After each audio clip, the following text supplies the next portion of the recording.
Hello, welcome back. I am Dilip Kumar. Today we are going to discuss about it. What is the history of periodic classification? आज हम discuss करने जा रहे हैं कि periodic classification का इतिहास क्या है। जो हमारे सामने periodic टेबल बन करके तैयार है, उसके पीछे क्या राज है, किस प्रकार से साइंटिस्टों ने मेहनत किया। हमारे जो पीरियोडिक टेबल जो है, आज हम कितने आसानी तरीका से सारे तत्वों के बारे में, प्रॉपर्टीज के बारे में, केमिकल फिजिकल प्रॉपर्टीज के बारे में याद कर लेते हैं, ध्यान में आ जाता है, बहुत जल्दी याद भी हो जाता है। लेकिन इसके पीछे क्या कारण है? सबसे पहले तो क्वेश्चन आता है कि पीरियोडिक क्लासिफिकेशन हुआ क्यों। तो हुआ क्यों आप अपने खुद समझ सकते हैं कि अगर आपको इस प्रकार से व्यवस्थित ढंग से तत्व नहीं मिलते तो क्या आप सारे तत्व की गुण प्रॉपर्टीज को सारे अध्ययन कर पाते? नहीं कर पाते। इसी प्रकार पहले साइंटिस्टों को दिक्कत होने लगा। तत्व तो खोज होते गए, लेकिन सारे तत्वों के प्रॉपर्टीज को याद रख लेना पॉसिबल नहीं था। तो उन्होंने ऐसे व्यवस्थित किया कि आज हम बहुत आसानी तरीकों से सबको पढ़ लेते हैं और याद भी हो जाता है। तो उसके पीछे क्या कहानी था, साइंटिस्टों ने किस प्रकार से मेहनत की? तो we are going to discuss about it. What is the history of periodic classification? Okay, तो बहुत साइंटिस्ट आए, मेहनत की। सबसे पहले साइंटिस्ट आते हैं लुइजियर। उन्होंने कहा कि हमारे जो जितने भी तत्व हैं, मेटल और नॉन मेटल हैं। दो तरीकों से डिवाइड कर दिया कि मेटल है और नॉन मेटल है, दो तरीकों से क्लासिफिकेशन किया। तो और साइंटिस्ट आए। मेटल वाइड जब खोज हुआ तो उनसे प्रश्न किया गया, आपने तो बोले थे कि मेटल और नॉन मेटल ही है, सभी तत्व मेटल और नॉन मेटल की तरह ही बिहेवियर करते हैं, तो मेटल वाइड क्या हो गया? मेटल वाइड कहाँ गया? तो उनका ड्रॉबैक मिल गया, उनका काट दिया गया जो क्लासिफिकेशन किए थे। उनके बाद आते हैं प्राउड बोलते हैं कि हमारे धरती पर, हमारे पृथ्वी पर जितने भी तत्व मौजूद हैं वो हाइड्रोजन के मास कितना होता है? 1U, उसके गुणांक हाइड्रोजन के जैसा ही है। ठीक है, तो जब ऐसा होता है तो कहा गया कि जितने भी तत्व हैं हाइड्रोजन के मास से मल्टीप्लाई कर दीजिए, उसका मास मिल जाएगा। तो जब क्लोरीन का खोज हुआ तो क्लोरीन का मास होता है 35.5, ओके, जो फ्रैक्शन में आता है। तो अगर किसी भी 17 था तो 1 से मल्टीप्लाई करते तो 17 ही होता। तो हाइड्रोजन का जब गुणांक होगा या गुना के रूप में होगा तो फ्रैक्शन कैसे आ सकता है? किसी भी तत्व का फ्रैक्शन मास नहीं आना चाहिए, तो उनका भी ड्रॉबैक मिल गया। बहुत इंटरेस्टेड स्टोरी है। सारे साइंटिस्टों ने किस प्रकार से मेहनत की है, लास्ट में जाकर कितना इंटरेस्ट, जैसे दो मिले लुइजियर और प्राउड। अब आगे आते हैं डोबेराइनल ट्राइट्स, यानी कि त्रिक नियम, डोबेरिनियर का त्रिक नियम। उन्होंने कहा कि 3 प्रकार के तत्व लिए।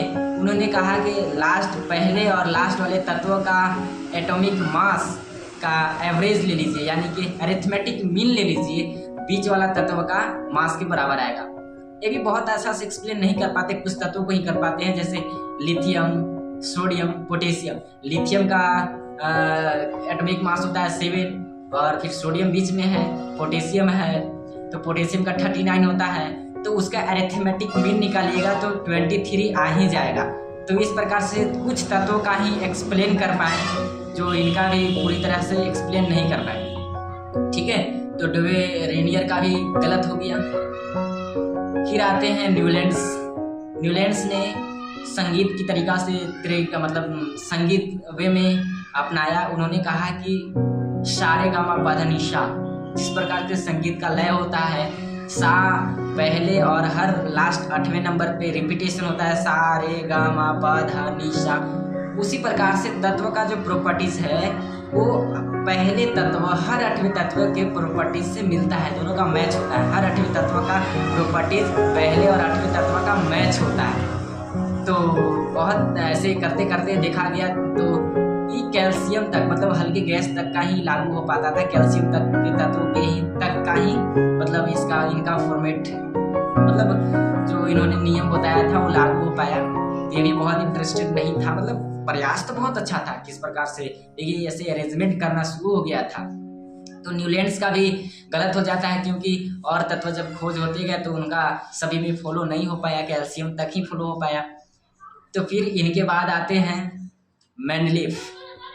मेंडले का जो आवर्त वर्गीकरण था, पीरियोडिक क्लासिफिकेशन था, वो आधारित है एटॉमिक मास की। तो उन्होंने बताया कि अगर आप एटॉमिक मास के अनुसार अगर असेंडिंग ऑर्डर में लिखते हैं तत्वों का, तो मतलब वो कहें कि पीरियोडिक फंक्शन जो होता है ना, मतलब आवर्त फलन जो होता है ना, वो एटॉमिक मास पर होता है। किसी भी तत्व का फिजिकल तथा रासायनिक गुण यानी कि chemical and physical properties is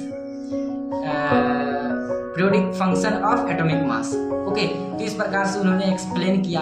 तो इनका भी गलत हो जाता है। इन्होंने तो बहुत अच्छा से 63 उन्होंने बताया कि 63 एलिमेंट ही मौजूद हैं, तो अच्छा से एक्सप्लेन भी किए, मतलब हल्का फुल्का गलती हुआ, लेकिन प्रयास एक ऐसे साइंटिस्ट थे जिन्होंने फर्स्ट बार पीरियोडिक टेबल बना करके तैयार किए थे, फर्स्ट बार व्यवस्थित किए थे, जिनके पीरियोडिक क्लासिफिकेशन में पीरियोडिक टेबल जो मेंडलीव आवर्त टेबल जो है वो बन के तैयार हुआ था, वो था 7, उसमें था आवर्त और 8 ग्रुप था।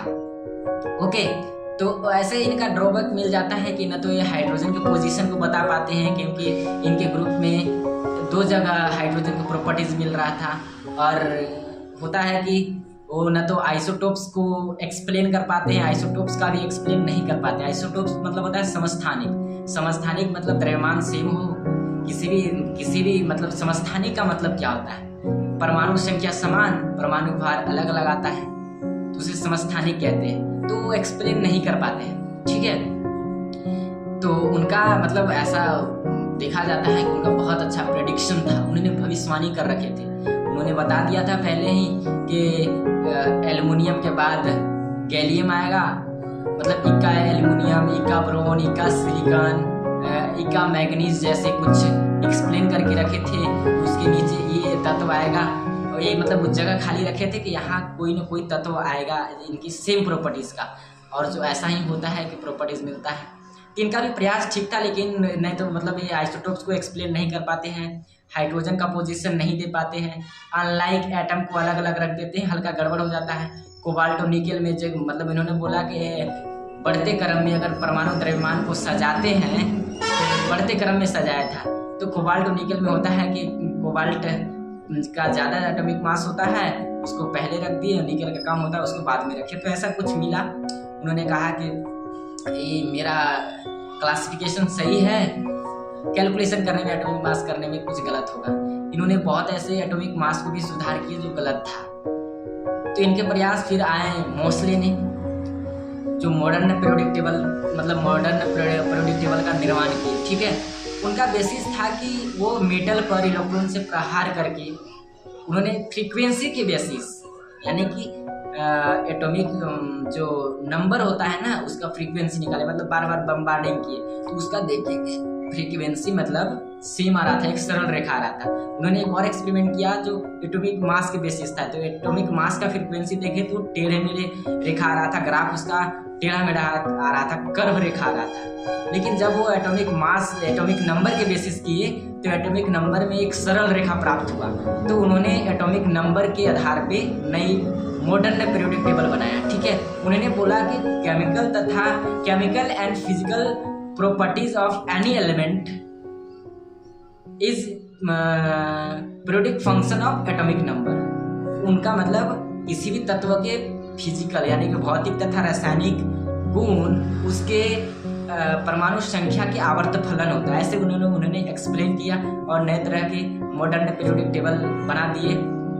और इस प्रकार से आज तक हम लोग उस मेंडलीव और मोस्ले का दोनों का मतलब योगदान बहुत बड़ा था। ऐसे तो सबका योगदान था, क्योंकि जब शुरू नहीं होता है तो अंत भी नहीं होता है। तो जब ने सब एक्सपीरियंस शुरू किया तो सबका मन किया कि हम भी करेंगे इसमें वर्क, तो लास्ट में मेंडलीव ने अच्छा मेहनत किए और मोस्ले ने तो करवे किए और मॉडर्न पीरियोडिक टेबल बन करके तैयार हो गया, जो आज हम सभी को पढ़ने में बहुत आसानी होता है।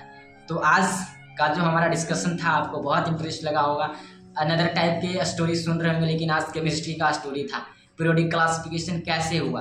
ठीक है, तो I hope this is interesting video for you. तो that's all, thank you, have a nice day. Next video में हम इसी चैप्टर के मतलब जो मॉडर्न पीरियोडिक टेबल उसके बारे में अध्ययन करेंगे, उसके बारे में डिस्कस करेंगे। That's all, thank you, have a nice day.